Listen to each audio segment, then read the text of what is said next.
ದರ್ಶನ್ ಅವರು ಅಣ್ಣವರ ಕಂಪ್ನಿಗೆ ಆಡ್ ಆದಾಗ ಬಂದಾಗ ನೀವಿದ್ರಾ? ಇಲ್ಲ ನಾನು ನೀವು ದರ್ಶನ್ ಅವರು ಖುದ್ದಾಗಿ ಮಾತಾಡಿ ಅವ್ರ ಅಪ್ಪ ಅವ್ರ ಜೊತೆಲಿ ಕೆಲಸ ಮಾಡಿದ್ದೆ. ಹೇಗಿತ್ತು ಅವ್ರ ಬಾಂಧವ್ಯ?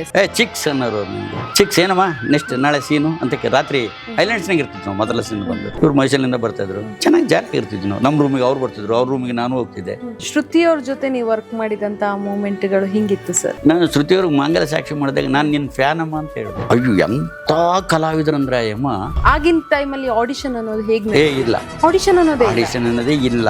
ರಂಗಭೂಮಿ ಕಲಾವಿದರಿದ್ರೆ ಅವ್ರಿಗೆ ಹೊಸ ಹೀರೋಯಿನ್ ಬರ್ತಾಳಂದ್ರೆ ಮೇಕಪ್ ಟೆಸ್ಟ್ ಇತ್ತು ಸರ್. ಈಗ ಇರೋ ಮುಂಚೂಣಿಯಲ್ಲಿರುವಂತ ಒಂದಷ್ಟು ಹೀರೋಗಳಲ್ಲಿ ನನ್ನ ಜಾನರಿಗೆ ಇವ್ರು ಸೆಟ್ ಆಗ್ತಾರೆ, ಇವ್ರು ಮಾಡ್ಬೋದು ಅಂತ ನಿಮ್ಗೆ? ಇಲ್ಲ, ನೀವು ಜಾನರಿ ಸೆಟ್, ಅದು ನಮ್ಮ ತಪ್ಪು ಕಲ್ಪನೆ ಮೇಡಮ್. ಕತೆಗೆ ಯಾರು ಸೆಟ್ ಆಗ್ತಾರೆ? ಈ ಕತೆಗೆ ಇವ್ರು ಇಂಥವ್ರು ಮಾಡಿದ್ರೆ ಸೆಟ್ ಆಗ್ತಾರೆ. ಈ ಕತೆ ಯಾರು ಬೇಕಾದ್ರೂ ಮಾಡ್ಬೋದು, ಎಲ್ಲ ಹೀರೋಗಳು ಮಾಡ್ಬೋದು.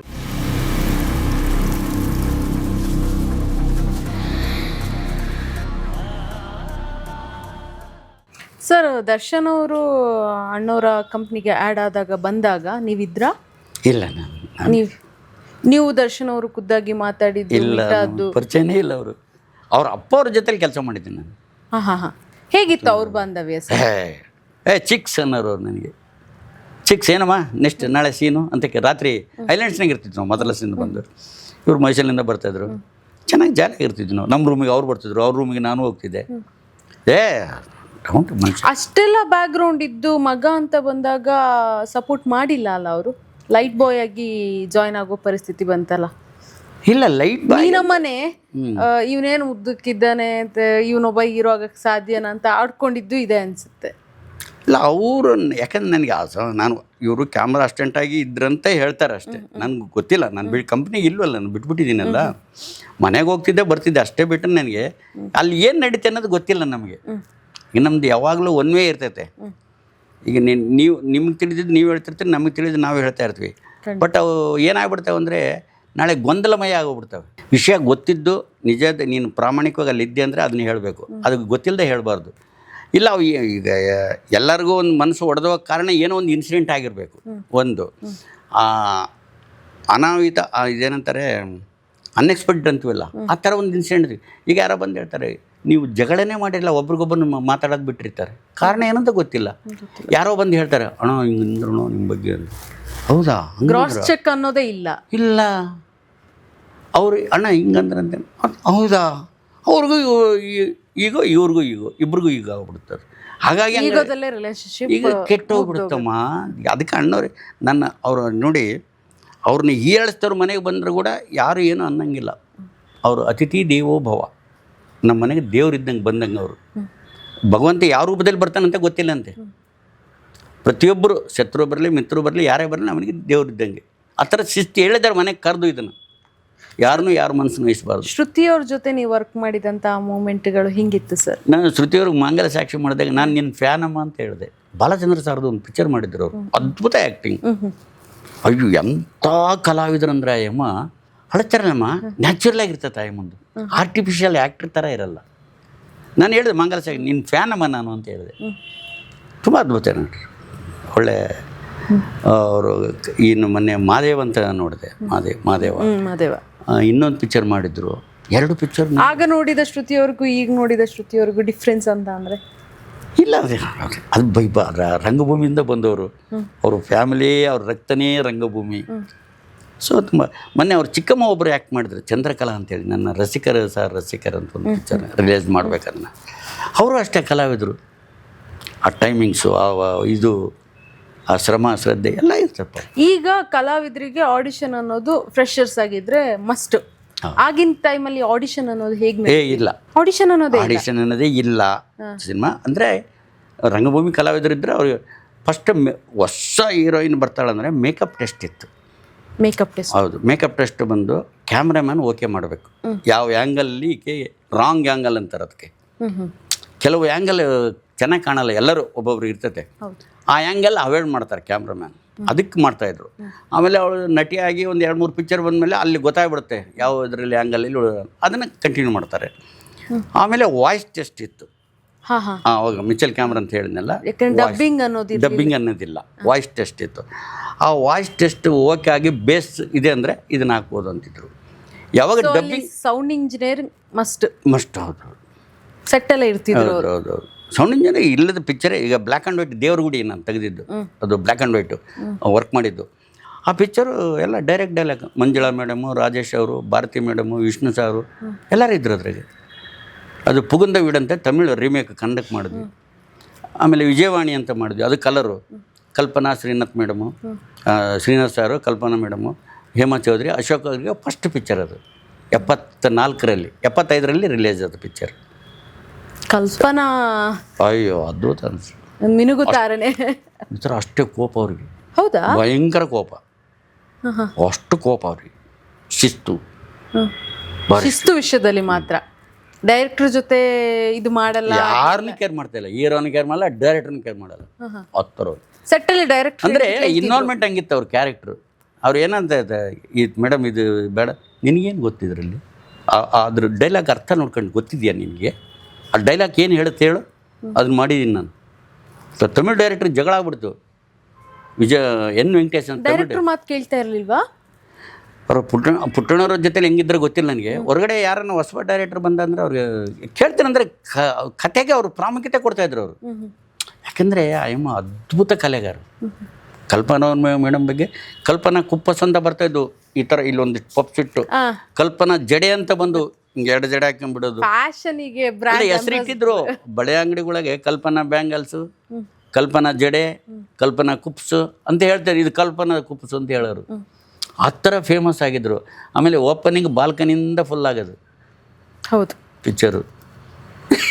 ಅಂಥವ್ರಿಗೊಂದು ಮೂವಿ ನೀವು ಮಾಡಿದ್ದೀರಾ ಅಂದರೆ ಆ ಕೋಪನ ಇಟ್ಕೊಂಡು ನಿರ್ದೇಶಕರಾಗಿ. ಅಲ್ಲ, ಈಗ ಇನ್ನೊಂದು ಏನಪ್ಪ ಅಂದರೆ, ನಾನು ಹೇಳೋದೇನಪ್ಪ ಅಂದರೆ, ಆ ಭಗವಂತ ನಿಮಗೆ, ಈ ಭಗವಂತನೇ ನಿಮ್ಮ ಹೃದಯದಲ್ಲಿ ಇರ್ತಾನೆ ಅನ್ಕೋಬೇಕು. ಈಗ ನಾವು ಆತ್ಮ ಅಂತೀವಿ, ಆತ್ಮನೇ ಪರಮಾತ್ಮ ಅಲ್ವಾ? ಯಾರ ಮನಸ್ಸನ್ನು ವಹಿಸ್ಬೇಡ್ರಿ ಅನ್ನೋದು ಅದು ಒಂದು ಸಿದ್ಧಾಂತ ಅಲ್ವಾ? ಖಂಡಿತ. ಅದರಿಂದ ಏನು ಬರೀ ಈಗ ನೊಂದ್ಕೋಬಾರ್ದು ನೋಡಿ. ಅವರು ನೊಂದ್ಕೊಂಡು ಒಂಥರ ಈಗ ಹೇಳ್ತಾರೆ, ಅಯ್ಯೋ ಅವ್ರ ಮನಸ್ಸು ನೋಯಿಸಿದ್ದು ಶಾಪ ಏನೋ ಅಂತ ರಿಯಲೈಸ್ ಆಗ್ತಾರೆ. ಒಂದು ಟೈಮು ರಿಯಲೈಸ್ ಆಗ್ತಾರಂತೆ. ಅಯ್ಯೋ ಅವ್ರಿಗೆ ನಾನು ಹಿಂಗೆ ಅಂದ್ಬಿಟ್ಟೆ. ಇವರು ರಿಯಲೈಸ್ ಆಗಿರ್ತಾರೆ ಅಷ್ಟೊತ್ತಿಗೆ, ನಾನು ಮಾಡಿದ್ದು ತಪ್ಪಲ್ವಾ. ಸೊ ಯಾಕೋ ಎಮೋಷ್ನಲಾಗಿ ಬೈದ್ಬಿಟ್ನಲ್ಲ ಅವ್ರಿಗೆ. ತೇಜಸ್ವಿ ಮೇಡಮ್ಗೆ ಬೈದ್ಬಿಟ್ಟೆ, ಪಾಪ ಏನು ತಪ್ಪು ಮಾಡಿಲ್ಲ. ಈಗ ಗೊತ್ತಾಯ್ತು ನನಗೆ. ರಿಯಲೈಸ್ ಪ್ರಯೋಜನ ಏನು, ಪಾಸ್. ಸೊ ಅದನ್ನು ಹೊರಗೆ ಪ್ರಯೋಜನ ಇಲ್ಲ ಅವಾಗ. ಅದಕ್ಕೆ ಅದನ್ನು ಮಾಡೋದಕ್ಕೆ ಮುಂಚೆ ನೀನು ಅದನ್ನು ತಿಳ್ಕೊಬೇಕು, ಅರ್ಥ ಮಾಡ್ಕೋಬೇಕು. ಸೊ ಇಲ್ಲಿ ಯಾರೂ ದೊಡ್ಡರಲ್ಲಮ್ಮ, ಯಾರೂ ಚಿಕ್ಕವರಲ್ಲ. ಚಿಕ್ಕಣ್ಣ ಸರು ರಾಜ್ಕುಮಾರ್ ಅವರ ಕಂಪ್ನಿ ಬಿಟ್ಟು ಬಂದಿಲ್ಲ ಅಂತಿದ್ರೆ ಓನ್ ಡೈರೆಕ್ಟರ್ ಆಗ್ತಿರ್ಲಿಲ್ವಾ? ಗೊತ್ತಿಲ್ಲ, ಏನು ಆಗ್ತಾಯಿದ್ವಿ. ಯಾಕೆ ಆಗಲ್ಲ ಅಂತೆಲ್ಲ ಕೊಡ್ತಾಯಿದ್ರು. ಹಂಗೆ ಆ ಥರ ಮಾಡೋಕ್ಕಲ್ಲ. ನೆಕ್ಸ್ಟ್ ಶಿವಣ್ಣ, ನಾವಿನ್ನೂ ಶಿವಣ್ಣ ಹೀರೋ ಆಗಿಲ್ಲಲ್ಲ, ಆವಾಗಲೇ ಬಿಟ್ಟು ಬಂದುಬಿಟ್ನಲ್ಲ. ಓದ್ತಾ ಇದ್ರಲ್ಲ ಶಿವಣ್ಣ, ಓದ್ತಾ ಇರ್ಬೇಕಾದ್ರೆ ಕೊಡ್ತಿದ್ರು. ಅಲ್ಲಮ್ಮ, ನೀವು ನಂಬಲ್ಲ, ನೀವು ಗೃಹ ಪ್ರವೇಶ ಮಾಡಿದ್ರಿ ಈ ಮನೆಯದು. ನಾನು ಶಿವಣ್ಣವ್ರ ಮನೆಗೆ ಹೋಗಿದ್ದೆ. ಅಲ್ಲಿ ಅಕ್ಕವ್ರು ಸಿಕ್ಕರು, ಏಯ್ ನನ್ನ ಮಗನೇ ಎಲ್ಲೋ ನೀನು. ಅವ್ರು ಯಾವಾಗ ನನ್ನ ಮಗನೇ ಬರ ಇಲ್ಲಿ ಅಂತಾರೆ. ರಫ್. ರಫ್ ಅಲ್ಲ, ನಮ್ಮನ್ನು ಪ್ರೀತಿಯಿಂದ ಕರೆಯೋದು. ರಫ್ ಅಂದರೆ ಎಲ್ಲರಿಗೂ ಅಲ್ಲ. ಏನು ನನ್ನ ಮಗನೇ ಬರ, ಎಲ್ಲೋ ಹೋಗಿದ್ದೆ ನೀನು? ಬಳ್ಳಾರಿ ಅನ್ನೋರು ಯಾವಾಗಲೂ. ಇಲ್ಲಕ್ಕ, ಒಂದು ಪಿಕ್ಚರ್ ಮಾಡ್ತಾಯಿದ್ದೀನಿ ನಾನು. ಸರಿ ಮಾಡು, ನಾಳೆ ನಾಡ್ದು ಗೃಹ ಪ್ರವೇಶ ಇದೆ. ಈ ಮನೆ, ಈ ಕಟ್ಟಿದ ಮನೆ ನೋಡಪ್ಪ, ಒಂದು ಪ್ಯಾಂಟು, ಒಂದು ಶರ್ಟು, ಒಂದು ನಿನ್ನ ಹೇಳ್ತೀವಿ ಒಂದು ಸೀರೆ ಬ್ಯಾಗ್ನಾಗ ಹಾಕಿಟ್ಟಿದ್ದೀನಿ. ಚೀಟಿ ಬರೆದಿಟ್ಟಿದ್ದೀನಿ. ನೀನು ನಂಬರು ಸಿಕ್ಕಿಲ್ಲ, ನಮ್ಗೆ ಏನು ಮಾಡೋದು? ಬಂದು ಮನೆಗೆ ಮಂಗಳಕ್ಕ ಇದ್ದಾರೆ ನೋಡಿ, ಇವಾಗ ಅವರೇ ಕೊಟ್ಟರು. ಒಂದು ಪ್ಯಾಂಟು, ಒಂದು ಶರ್ಟು, ಒಂದು ಸೀರೆ ತಗೋ, ಗೃಹ ಪ್ರವೇಶಕ್ಕೆ ಬಂದುಬಿಡು. ನಾಳೆಲ್ಲ ನಾಡ್ದು ಗೃಹ ಪ್ರವೇಶ, ನಾಳೆ ಹೋಮ ಇದೆ, ನೀನು ಬಂದುಬಿಡು ಅಂದರು. ನಾನು ಲಕ್ಷ್ಮೀಕರು ಮದುವೆ ಆದಾಗೆ ನನ್ನ ಇನ್ಚಾರ್ಜ್ ಇತ್ತು ಆ ರೂಮು. ನೀವು ನಂಬ್ತೀರಾ? ಕೇಳಬೇಕ್ರಿ. ಇವಾಗ ಲಕ್ಷ್ಮೀ ಮೇಡಮ್ ಇದ್ದಾರೆ ಒಳಗಡೆ. ಯಾರೇ ಹೋಗ್ಬೇಕಾದ್ರೆ ಆ ರೂಮಿಗೆ ನನಗೆ ಗೊತ್ತಿರೋ, ಯಾಕಂದ್ರೆ ಗಾಜಿನವ್ರವ್ರಿಗೆ ಗೊತ್ತು, ಸಾಲಿಗ್ರಾಮದವ್ರಿಗೆ ಗೊತ್ತು ನನಗೆ. ಒಂದು ಬ್ಯಾಟ್ರಿ, ಒಂದು ಬ್ಯಾಗ್ ಹಾಕ್ಕೊಂಡಿದ್ದೆ. ಪರಿಚಯ ಸಿಗಬೇಕಲ್ಲ ಮುಖ. ಯಾಕಂದರೆ ಅಲ್ಲಿ ಜ್ಯುವೆಲ್ಸ್ ಇದ್ದಾವೆ, ಹಣ ಇದೆ, ಎಲ್ಲ ಭಾರಿ ಇದೆ ಲಕ್ಷ್ಮೀ ಮೇಡಮ್ ಅವ್ರದ್ದು. ಅದೇ ಥರ ರಾಘಣ್ಣವ್ರ ಮದುವೆ ಇಲ್ಲಿ ಎಸ್ಟೇಟ್ನೆಲ್ಲ ಆಯಿತು. ನನ್ನ ಕರೆಸೋರು ಅಕ್ಕವ್ರು, ಅಣ್ಣವ್ರು. ನಮ್ಮ ಚಿಕ್ಕಣ್ಣಲ್ಲಿ ಕರೆಸು. ಅಲ್ಲ, ಮೊಬೈಲ್ ಇಲ್ಲ, ಏನಿಲ್ಲ, ಹೇಗೆ ಕರ್ಸ್ಕೋತಾ ಇದ್ರು? ಹುಡುಕ್ಸಿದ್ರು. ಡ್ರೈವರ್ ಬಿಟ್ಟು, ಸಿನಿಮಾದವ್ರು ಬಿಟ್ಟು ಗಾಂಧಿನಗರ ಹೋದರೆ ಎಲ್ಲರೂ ಹೇಳ್ತಾರೆ. ಅವ್ರನ್ನ ಇವರು ಕೇಳಿದ್ರೆ ಹೇಳ್ತಾರೆ, ಮೇಕಪ್ಪು, ಕಾಸ್ಟ್ಯೂಮರು, ಎಲ್ಲಿ ಚಿಕ್ಕಣ್ಣ ಅಲ್ಲಿ ಇಲ್ಲಿ ವಿಜಯನಗರ ಹೌಸಿಂಗ್ ಬೋರ್ಡು ಅಲ್ಲಿದ್ರಮ್ಮ ಅಂತ. ಅಲ್ಲಿ ಬಂದು ಕೇಳೋದು, ಇಲ್ಲಿ ಸಿನಿಮಾದಲ್ಲಿ ಕೆಲಸ ಮಾಡ್ತಾನಲ್ಲ ಚಿಕ್ಕಣ್ಣ. ಸರ್ ಅಲ್ಲಿ ಹೋಗಿ ಇಲ್ಲಿ ಹೋಗಿ ಹುಡುಕಿ. ನಮ್ಮ ಸಿನಿಮಾದವ್ರದ್ದು ಏನು ಗೊತ್ತಾ ನಿಮ್ಗೆ, ಕಳ್ಳರಿಗಿಂತ ನಂಬರ್ 1 ಕಳ್ಳರು ಅಡ್ರೆಸ್ ಹುಡ್ಕೋದ್ರಲ್ಲಿ. ಯಾಕಂದರೆ ಹೆಂಗಂತ ಕೇಳಿದ್ರು, ವೈನ್ ಶಾಪು ಅಥವಾ ಬಾರ್ಬರ್ ಶಾಪು ಅಥವಾ ಡೋಬಿ ಅಂಗಡಿ, ಇವೆಲ್ಲ ಎಲ್ಲೆಲ್ಲಿರ್ತವೆ ಅಲ್ಲೆಲ್ಲ ಹೋಗಿ ಕೇಳೋದು ಇಲ್ಲಿ ಸಿನಿಮಾದಲ್ಲಿ ಒಬ್ರು ಕೆಲಸ ಮಾಡ್ತಾರೆ, ಹೌದು ಸರ್ ಇಲ್ಲಿ ಬಂದು ಈಗ ಈ ಸಿನಿಮಾದವ್ರು ಏನಾಗತ್ತಂದ್ರೆ ನಿಮಗೆ ತಿಳ್ಕೊಳ್ಳಿ ಇನ್ನೊಂದು, ನಾನು ಆ ಪಿಕ್ಚರ್ ವರ್ಕ್ ಮಾಡಿದೆ, ಆ ಪಿಕ್ಚರ್ ಶೂಟಿಂಗ್ ಹೋಗಿದೆ ಅಂತ ಮಾತಾಡ್ತಿರ್ತಾರೆ. ಕೂಡಲೇ ಮಾತಾಡೋದೆ. ಈ ಏರಿಯಾದಲ್ಲಿ ಬಂದು ಇಲ್ಲೆಲ್ಲ ಬಿಡಿ ಸೇದಕ್ಕೋ ಸಿಗರೇಟ್ ಸೇದಕ್ಕೋ ಬರ್ತಾರೆ, ಟೀ ಕುಡಿಯೋಕ್ಕೋ ಬರ್ತಾರೆ ಅಂತ ಇಟ್ಕೊಳ್ಳಿ, ಅಲ್ಲಿ ಮಾತಾಡ್ತಾರೆ, ಹೌದು ಸರ್ ಇಲ್ಲೊಬ್ರು ಬರ್ತಾರೆ ಕಪ್ಪಗಿದಾರಲ್ಲ ಅವರ ಹಿಂಗೋಗಿ ಅಲ್ಲಿ ಕೇಳಿ ಸರ್ ಅಲ್ಲಿ ಹೇಳ್ತಾರೆ, ಅಲ್ಲಿ ಹೋಗಿ ಹಿಂಗೆ ಹಿಡಿದು ಬಿಡೋದು ಅಷ್ಟೇ. ನಿಮಗೆ ಯಾವ ಸಿಟಿ ಅಲ್ಲ ಯಾವ ಸಿಟಿ ಹೋಗ್ರಿ ಯಾವುದೇ ರೀತಿ ಕಾಂಟ್ಯಾಕ್ಟ್ ಇಲ್ಲ. ಇವ್ರದ್ದು ಸಿನಿಮಾದವ್ರದ್ದು ಒಂದು ಆ್ಯಕ್ಟಿವಿಟಿ ಇದೆ, ಎಲ್ಲೋದ್ರೂ ಸುಮ್ಮನೆ ಇರಲ್ಲ, ಮಾತಾಡ್ತಾರೆ. ಅಲ್ಲಿ ಹಂಗೆ ನಡೀತು, ಇಲ್ಲಿ ಹಿಂಗೆ ನಡೀತು, ಆ ಶೂಟಿಂಗ್ನಲ್ಲಿ ಅವ್ರು ಬಿದ್ದರು ಇವ್ರು ಎದ್ರು. ಇದು ಸಿನಿಮಾದವ್ರದ್ದು ಒಂದು ಚಟ ಅಭ್ಯಾಸ. ಪಬ್ಲಿಸಿಟಿ ಅನ್ನೋದು ಹೇಗೆ ಮಾಡ್ತಿದ್ರು ಸರ್ ಆಗ? ಯಾವ ಪಬ್ಲಿಸಿಟಿ ನಮ್ಮ ರಿಲೀಸಿಗೆ ಮುಂಚೆ ಒಂದು ಪೇಪರ್ನೇ ಕೊಡ್ತಾರೆ ಅಷ್ಟೇ.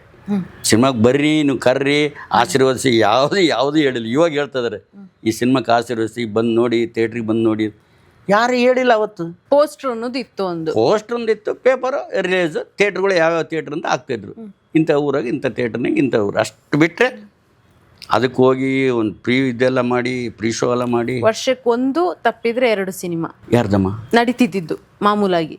ಹಾಂ ಅಲ್ಲ, ಒಂದು ವರ್ಷಕ್ಕೆ 40-50 ಪಿಕ್ಚರ್ ಆಗವಲ್ಲ ಶೂಟಿಂಗು. ಸೊ ರಿಲೀಸ್ ಅಂತ ಬಂದಾಗ ಅಣ್ಣವ್ರದ್ದು 1-2 ಅಷ್ಟೇ, 1-2. ಭಾರಿ, ಯಾಕಂದರೆ ಅವರು ಸಬ್ಜೆಕ್ಟ್ ಓಕೆ ಮಾಡೋದೇ ಒಂದು ದೊಡ್ಡ ಸಮಸ್ಯೆ. ಸಬ್ಜೆಕ್ಟ್ ತೃಪ್ತಿಯಾಗಿ ರೀಡಿಂಗ್ ಕೇಳಿ ಪ್ರತಿಯೊಂದು ಅವರಿಗೆ ಸೀನ್ ಟು ಸೀನ್ ಡೈಲಾಗ್ ಎಲ್ಲಂದ ಹಿಡಿದು ರೀಡಿಂಗ್ ಕೇಳಿದ್ಮೇಲೆ ಕತೆ ಓಕೆ ಅಂದಮೇಲೆ ಸಾಂಗ್ ರೆಕಾರ್ಡಿಂಗ್ ಎಲ್ಲ ಆದಮೇಲೆ ಶೂಟಿಂಗ್. ಸರ್ ಈಗ ಇರೋ ಮುಂಚೂಣಿಯಲ್ಲಿರುವಂಥ ಒಂದಷ್ಟು ಹೀರೋಗಳಲ್ಲಿ ಯಾವ ಹೀರೋಗೆ ನನ್ನ ಜಾನರಿಗೆ ಇವ್ರು ಸೆಟ್ ಆಗ್ತಾರೆ, ಇವ್ರು ಮಾಡ್ಬೋದು ಅಂತ ನಿಮ್ಗೆ? ಇಲ್ಲ, ನೀವು ಜಾನರಿಗೆ ಸೆಟ್, ಅದು ನಮ್ಮ ತಪ್ಪು ಕಲ್ಪನೆ ಮೇಡಮ್. ಕತೆಗೆ ಯಾರು ಸೆಟ್ ಆಗ್ತಾರೆ? ಈ ಕತೆಗೆ ಇವ್ರು ಇಂಥವ್ರು ಮಾಡಿದ್ರೆ ಸೆಟ್ ಆಗ್ತಾರೆ. ಈ ಕತೆ ಯಾರು ಬೇಕಾದ್ರೂ ಮಾಡ್ಬೋದು, ಎಲ್ಲ ಹೀರೋಗಳು ಮಾಡ್ಬೋದು. ನಿಮಗೆ ಕೆಲವ್ರು ಏನಾಗ್ಬಿಟ್ಟೈತೆ ಅಂದರೆ, ಆ್ಯಕ್ಟಿಂಗ್ ಅಂತ ಬಂದಾಗ ರಿಯಾಲಿಟಿಯಾಗಿರ್ತಾರೆ, ಮೀನ್ಸ್ ಆ ಪಾತ್ರಕ್ಕೆ ಒಂದು ಪವರ್ ಕೊಡ್ತಾರೆ, ಬೆಲೆ ಕೊಡ್ತಾರೆ ಅಂತ ಅನ್ಸುತ್ತಂದ್ರೆ ಯಾರ್ದು ಇಷ್ಟ ಆಗುತ್ತೆ ಇವಾಗ? ಇಲ್ಲಿ ಈಗ ಎಲ್ಲ ಹೀರೋಗಳ ಹತ್ರ ಶ್ರಮ ಶ್ರದ್ಧೆ ಇರ್ತೈತಮ್ಮ, ಇಲ್ಲಂತಲ್ಲ. ಅವರಲ್ಲಿ ಒಂದು ಏನು ಕುಂತ್ಕೊಂಡ್ಬಿಟ್ಟಿರ್ತೈತೆ ಅಂದರೆ, ಎಲ್ಲಿ ಪಿಕ್ಚರ್ ಹೋಗುತ್ತೋ ಇಲ್ಲೋ ಆ ಡೌಟಲ್ಲಿ ಪಿಕ್ಚರ್ ಮಾಡಬಾರ್ದು ಅದು. ಆಮೇಲೆ ಈಗ ಯಾವುದೇ ಪಿಕ್ಚರ್ ಪೂಜೆ ಆಗ್ಬೇಕಾದ್ರೆ 100 ಡೇಸ್ ಅಂತಲೇ ಪಿಕ್ಚರ್ ಪೂಜೆ ಮಾಡೋದು. ಪೂಜೆ ಮಾಡೋಕ್ರೆ ಎಲ್ಲರೂ ಹಂಗೆ ಮಾಡೋದು. ಅದು ಹೋಗುತ್ತಾ ಬಿಡುತ್ತೆ ಅನ್ನೋದು ಯಾರಿಗೆ ಗೊತ್ತಿರಲ್ಲ. ಖಂಡಿತ. ಈಗ ನಾವು ಹಾಲಜೇನೋ ವರ್ಕ್ ಮಾಡಿದೆ ನಾನು, ಅಣ್ಣವ್ರು ಸುಳ್ಳು ಹೇಳ್ತಾರೆ, ಫೈಟ್ ಇಲ್ಲ, ಈ ಪಿಕ್ಚರ್ ಹೋಗಲ್ಲ ಅಂತ ನಾವೇ ಅಂದ್ವಿ. ಫಸ್ಟ್ ಕಾಪಿ ನೋಡಿಬಿಟ್ಟು ಅಲ್ಲಿ ಮಡ್ರಾಸ್ನಾಗೆ ನಾನು, ರಾಜಶೇಖರ್, ಹೊನ್ನವಳ್ಳಿ ಕೃಷ್ಣ ಈ ಕಡೆ ಹೊರಗಡೆ ಹೋಗುತ್ತೆ ಡೌಟ್. ಒಂದು 3-4 ವಾರ 5 ವಾರ ಹೋಗ್ಬೋದು ಅಷ್ಟೇ.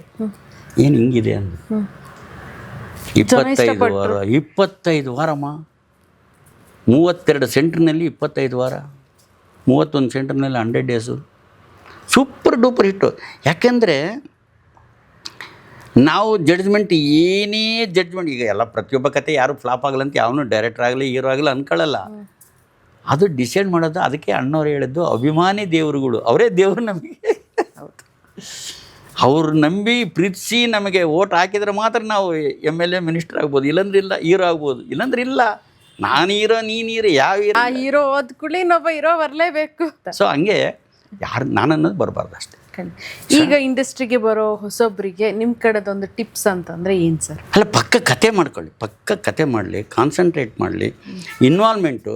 ಆಮೇಲೆ ಇದು ನಾಟ್ ಓನ್ಲಿ ಡೈರೆಕ್ಟ್ರು, ನೋಡಿ ಕತೆ ಓಕೆ ಆದಮೇಲೆ ಡೈಲಾಗ್ ರೈಟರ್ ಹತ್ರ ಹೋಗ್ತಾರೆ. ಡೈಲಾಗ್ ರೈಟ್ರೆಲ್ಲ ಆದಮೇಲೆ ಕ್ಯಾಮ್ರಾಮ್ಯಾನು, ಲೊಕೇಶನ್ನು, ಆರ್ಟಿಸ್ಟು ಯಾರು ಬೇಕು ಇದಕ್ಕೆ, ಇಷ್ಟೆಲ್ಲ ಎಲ್ಲದ ಪಕ್ಕ ಮಾಡ್ಕೊಂಡು ಇಳಿರಿ, ಶ್ರಮ ಪಡ್ರಿ. ಇದೆ ನಿಜವಾಗೂ ಶ್ರಮಪಟ್ಟಷ್ಟು ಯಾವತ್ತಿದ್ರೂ ಇದೆ, ಅದಕ್ಕೆ ಕಷ್ಟಪಟ್ಟಷ್ಟು ಫಲ ಅಂತ ಹೇಳ್ತೀವಿ ನಾವು. ಯಾರೇ ಎಷ್ಟು ಶ್ರಮ ಪಡ್ತಾರೋ ಅವ್ರಿಗೆ ಅಷ್ಟಷ್ಟೇ ಬುದ್ಧಿ ಅಲ್ವಾ? ಇದೆ, ಎಲ್ಲದ್ರಿಗಿದೆ. ಇಲ್ಲ ಅಂತ ಅನ್ನೋದು ನಮ್ಮ ದಡ್ಡತನ, ಮೂರ್ಖತನ. ನಾವು ಎಲ್ಲೋ ಎಡವಿಬಿಟ್ಟು ಅಹಂಕಾರದಲ್ಲಿ ಅದ್ರ ಮೇಲೆ ಅವ್ರ ಮೇಲೆ ವಹಿಸೋದು, ಇವ್ರ ಮೇಲೆ ಅವ್ರು ಸರಿಯಿಲ್ಲ, ಇವರಿಲ್ಲ, ಅವ್ರು ಸರಿಯಾಗಿ ಬರಲಿಲ್ಲ, ಅದು ಹಿಂಗಾಯ್ತು, ತಪ್ಪು, ಅದೆಲ್ಲ ತಪ್ಪು. ಸರ್, ಕೊನೆಯದಾಗಿ ನಿಮ್ಮ ಬಾಳ ಸಂಗಾತಿ ಬಗ್ಗೆ ಏನು ಹೇಳ್ತೀರಾ? ಎಲ್ಲಮ್ಮ ಅವರು ನಾವು ಚೆನ್ನಾಗಿ ನೋಡ್ಕೊಂಡ್ರೆ ಅವ್ರು ನಮ್ಮನ್ನು ಚೆನ್ನಾಗಿ ನೋಡ್ಕೊಂತಾರೆ, ಅವ್ರು ನಾವು ಕೆಟ್ಟದಾಗ ನೋಡ್ಕೊಂಡ್ರೆ ಏನಿಲ್ಲ. ಆದರೂ ಇಂಡಸ್ಟ್ರಿಯಲ್ಲಿ ಇದ್ದು ನಿಮ್ಮನ್ನು ನಂಬ್ಕೊಂಡು ಬಂದಿದ್ದಾರಲ್ಲ. ಅಲ್ಲ, ನಾವು ಮದ್ರಾಸಿನಾಗಿದ್ದಾಗೆ ಮನೆ ಬಾಡಿ ಕಟ್ಟಕ್ಕಿಲ್ದಾಗ ಹೇಳಿದ್ರು, ಹೋಗ್ಬೇಡ ನಡ್ರಿ ತವ್ರ ಮನೆಗೆ ಹೋಗು, ಇಲ್ಲ ನಿಮ್ಮ ತವ್ರ ಮನೆಗೆ ಹೋಗು, ಇಲ್ಲ ನಮ್ಮ ಮನೆಗೆ ಹೋಗು, ನಿನಗೆ ದುಡ್ಡು ಕಳಿಸ್ತೀನಿ, ನಾನು ಸಿನಿಮಾ ಬಿಡಲ್ಲ, ಬೇಕಾದ್ರೆ ಹೆಂಡತಿ ಮಕ್ಕಳು ಬೇಕಾದ್ರೆ ಬಿಡ್ತೀನಿ, ಸಿನಿಮಾ ಬಿಡಲ್ಲ ಅಂತ ಹೇಳಿದ್ದೆ. ಅಲ್ಲಿಂದ ಗಪ್ ಚುಪ್, ಆಯ್ತಪ್ಪ ಮಹಾರಾಜ ನೀನು ಏನಾದರೂ ಸರಿ. ಮಕ್ಕಳು ಸರ್? ಎಲ್ಲರೂ ಮಕ್ಕಳು ಚೆನ್ನಾಗಿದ್ದಾರೆ. ಮಗ ಅಂಗಡಿ ಇಟ್ಕೊಂಡಿದ್ದಾನೆ, ಮೊಮ್ಮಗ ಸ್ವೀಡನ್ನಾಗಿದ್ದಾನೆ, ಇಂಜಿನಿಯರ್. ಮೊಮ್ಮಗನಿಗೂ ಮದುವೆ ಮಾಡಿದ್ವಿ. ಸೊ ರಾಜ್ಕುಮಾರ್ ಸರ್ ಕಂಪ್ನಿಗೆ ಬಂದ ಮೇಲೆ ಫೈನಾನ್ಷಿಯಲಿ ಅಂತ ಯಾವುದೇ ಪ್ರಾಬ್ಲಮ್ ಆಗಿಲ್ಲ? ಇಲ್ಲಮ್ಮ, ನಾನು ಅದೀಗ ಹಾಸಿಗಿದ್ದಷ್ಟು ಕಾಲು ಚಾಚೀನಿ. ನಾನು ಆಡಂಬರದ ಅದ್ದೂರಿಗೆ ಹೋಗಿಲ್ಲ. ಎಷ್ಟೋ ಸಲ ಬಸ್ನಾಗ ಓಡಾಡಿದ್ದೀನಿ ನಾನು. ಅಯ್ಯೋ ನಾನು ಡೈರೆಕ್ಟ್ರು, ನಾನು ಹಂಗಿರ್ಬೇಕು, ಕಾರೇ ಬೇಕು ಅಂತ ನಾನು ಯಾರಿಗೂ ಹೇಳಿಲ್ಲ. ಅದು ನಮ್ಮ ಆಸೆನೇ ದುಃಖಕ್ಕೆ ಕಾರಣ ಅನಿಸ್ತದೆ.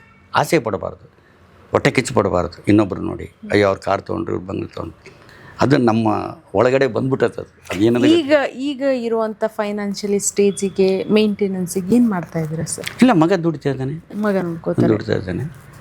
ಆಮೇಲೆ ಯಾವುದೋ ಮೊಮ್ಮಗ ಒಂದು 3,000 ರೂಪಾಯಿ ಆಗ್ತದಾನೆ ಅಕೌಂಟಿಗೆ, ಖರ್ಚಿಗೆ ಓಡಾಡ್ತಾನೆ. ಯಾಕೆ ಹೋಗ್ತೈತೆ ತಾತ ಅಂತಾನೆ. ಮನೆಗೆ ಸುಮ್ಮನೆ ಕುಂತ್ರೆ ಬ್ರೈನ್ ತುಕ್ಕಿಡ್ದು ಬಿಡ್ತೆ ಕಣೋ, ಬ್ರೈನ್ ರನ್ನಿಂಗ್ನಾಗ ಇರ್ಬೇಕು, ಓಡ್ತಾ ಇರಬೇಕದು. ನಾನು ಸಾಯೋವರೆಗೂ ಸ್ಟಾರ್ಟ್ ಕಟ್ಟಿ ಹೇಳ್ತೀನಿ ಅಂತ ಹೇಳ್ತಿದ್ದೆ. ಬೆಂಗಳೂರಲ್ಲಿ ಸ್ವಂತ ಮನೆ ಇಲ್ಲ, ಸೈಟ್ ಇದೆ ಅಂತ ಮನೆ ಮಾಡಿಲ್ಲ. 30-20 ಸೈಟ್ ಇದೆ. ಸ್ವಂತ ಮನೆ ಎಲ್ಲಿದ್ದಮ್ಮ? ಅಲ್ಲಿದೆ ನಮ್ಮ ಮನೆ, ಇಲ್ಲಿ ಬಂದೆ ಸುಮ್ಮನೆ ಅಂತ ಚಿನ್ನನೇ ತಲೆ ಆಡ್ ಬರ್ದಿದ್ರು ಹಂಸಲೇಖ ಸರ್. ಯಾಕೆ ನಮಗೆ ಯಾರಿಗೂ ಸ್ವಂತ. ನಾನು ಅದೇ ಹೇಳ್ದಲ್ಲ, ಈಗ ಬೇಲ್ವೇಣವ್ರದ್ದು ಸುಡುಗಾಡ ಚಿಂತೆ ಪ್ರಸಂಗ. ಆ ಸುಡುಗಡೆ ಕಾಯನ್ನು ಏನು ಚಿಂತೆ ಹೇಳಿ, ಅಪ್ಪ ಒಂದು ಹೆಣ ಬೀಳಲಿಲ್ಲಲ್ಲ ಇವತ್ತು ಅನ್ನೋದು ಒಂದೇ ಚಿಂತೆ ಬಿಟ್ಟರೆ ಇನ್ನೊಂದು ಅವನಿಗೆ ಆಸ್ತಿ ಮಾಡೋಕ್ಕೆ ಅವನದು ಅದೇ ಸ್ವಂತ ಆಸ್ತಿ. ಯಾವುದು? ಸುಡುಗಡೆ ಸ್ವಂತ ಆಸ್ತಿ. ಎಲ್ಲರೂ ಅಲ್ಲಿಗೆ ಹೋಗ್ಬೇಕು, ಯಾರು ಏನು ಇಲ್ಲಿ ಇರೋಂಗಿಲ್ಲ. ಈ ಮನೆಯನ್ನು ಬಂಗ್ಲನ್ನು ಎತ್ಕೊಂಡು ಹೋಗಂಗಿಲ್ಲ. ಯಾಕೆ ಅಷ್ಟೊಂದು ಆಸೆ ಪಡಬೇಕು? ಇರೋದ್ರಲ್ಲಿ ತೃಪ್ತಿ ಪಡ. ನಾನು ಅದೇನೋ ಭಗವಂತ ನಮಗೆ ಕೊಟ್ಬಿಟ್ಟಿದೆ ಅನ್ನೋದು, ಅದು ಒಂದು ದೊಡ್ಡ ಆಸ್ತಿ ನನಗೆ. ತೃಪ್ತಿ ಅನ್ನೋದೇ ಒಂದು ದೊಡ್ಡ ಆಸ್ತಿ. ಖಂಡಿತ ಸರ್. ಸರ್, ಇಷ್ಟೊತ್ತು ನಮ್ಮ ಜೊತೆ ಇದ್ದು ನೇರವಾದ ಮಾತಿಂದ ಒಂದಷ್ಟು ಇನ್ಫಾರ್ಮೇಷನ್ಗಳನ್ನು ನಮ್ಗೆ ಕೊಟ್ಟು ನಮ್ಮ ಆಡಿಯನ್ಸಿಗೂ ಕೊಟ್ಟಿದ್ದಕ್ಕೆ ತುಂಬ ಖುಷಿ. ತುಂಬ ಎಲ್ಲರಿಗೂ ಧನ್ಯವಾದ. ಇಲ್ಲಿರ್ತಕ್ಕಂಥ ತಾಂತ್ರಿಕ ವರ್ಗದವರಿಗೂ, ನಿಮಗೂ ಹಾಗೂ ಈ ವೀಕ್ಷಕರಿಗೂ ಎಲ್ಲರಿಗೂ ಧನ್ಯವಾದ. ಆದಷ್ಟು ಬೇಗ ನಿಮ್ಮ ಡೈರೆಕ್ಷನಲ್ಲಿ ಒಂದು ಸಿನಿಮಾ ನಮ್ಮ ಎದುರುಗಡೆ ಬರಲಿ. ಖಂಡಿತ ಮಾಡಿ ತೋರಿಸ್ತೀನಿ. ಖಂಡಿತ ಧನ್ಯವಾದ. ಖಂಡಿತ. ಸೊ ನೋಡಿದ್ರಲ್ಲ ವೀಕ್ಷಕರೇ, ಇಷ್ಟು ಹೊತ್ತು ಚಿಕ್ಕಣ್ಣ ಅವರ ಮನದಾಳದ ಮಾತು ನಿಮ್ಮ ಮುಂದೆ, ನನ್ನ ಮುಂದೆ ಬಿಚ್ಚಿಟ್ಟಿದ್ದಾರೆ. ಸೊ ಮನುಷ್ಯ ಅನ್ನೋನು ಯಾವತ್ತು ಡೌನ್ ಟು ಅರ್ಥ ಆಗಿದ್ದರೆ ಸಕ್ಸಸ್ ಅನ್ನೋದು ಕಟ್ಟಿಟ್ಟ ಬುತ್ತಿ ಅಂತೆ. ಸೊ ಅಣ್ಣವ್ರು ಹೇಳಿದ ಮಾತನ್ನು ವೇದ ವಾಕ್ಯವಾಗಿ ಇಟ್ಕೊಂಡು ಇವತ್ತಿಗೂ ಆ ಲೈಫ್ನ ಲೀಡ್ ಮಾಡ್ತಾ ಇದ್ದಾರೆ. ಸೊ ಸಕ್ಸಸ್ ಅನ್ನೋದು ನಮ್ಗೆ ಸಿಗಬೇಕು ಅಂತಂದರೆ ಯಾವತ್ತು ನಮ್ಮಲ್ಲಿರುವಂಥ ವಿನಯತೆ ನಮ್ಮ ಜೊತೆ ಇರಲೇಬೇಕು ಅನ್ನೋದು ಇವರ ಮಾತು. ಸೊ ಇವತ್ತಿನ ಸಂಚಿಕೆ ನಿಮ್ಮೆಲ್ರಿಗೂ ಇಷ್ಟ ಆಗಿದೆ ಅಂತ ಅಂದ್ಕೊಳ್ತಾ, ಮುಂದೆ ಇಂಥದ್ದೇ ಒಂದು ಸಂಚಿಕೆ, ಇಂಥದ್ದೇ ಒಂದು ಡಿಫ್ರೆಂಟ್ ಆದ ಗೆಸ್ಟ್ ಜೊತೆ ನಾನು ನಿಮ್ಮನ್ನು ಭೇಟಿಯಾಗ್ತೀನಿ. ನಮಸ್ಕಾರ.